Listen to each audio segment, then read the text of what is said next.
Hello everyone, I'm your host Ishika Jain, and today with Advocate Govind Pali sir, we are going to discuss how to start a company in India. So sir, my first question to you is, someone has a brilliant idea. What's the first practical step they should take before even thinking about registration? See, first you have to put your idea on paper as to what you want to do. Now, if your idea is with respect to opening a food company, so you need to first make a list of what licenses would you need, how much funds would you need, who's going to be a partner with you, where do you want the company to make this at, how are you going to share the percentage of profit with each other, who's going to have what percentage of shares in the company, and आपको कितने time के अंदर company को बनाना है और आगे बढ़ेगा. So how important is market research at this initial stage? Can't I just dive in? See, market research is very important. For example, you want to sell clothes.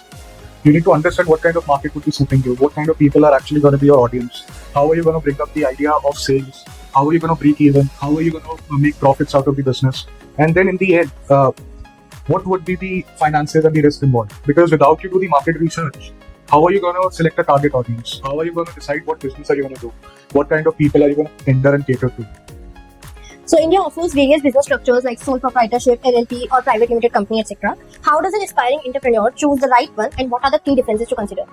See, basically, you have only listed three of them. There's another thing called a proprietorship.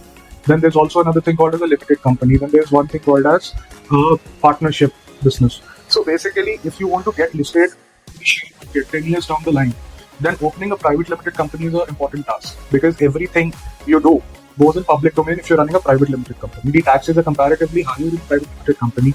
Compliances are comparatively more in a private limited company. And generally, a private limited company should have 2 or more directors.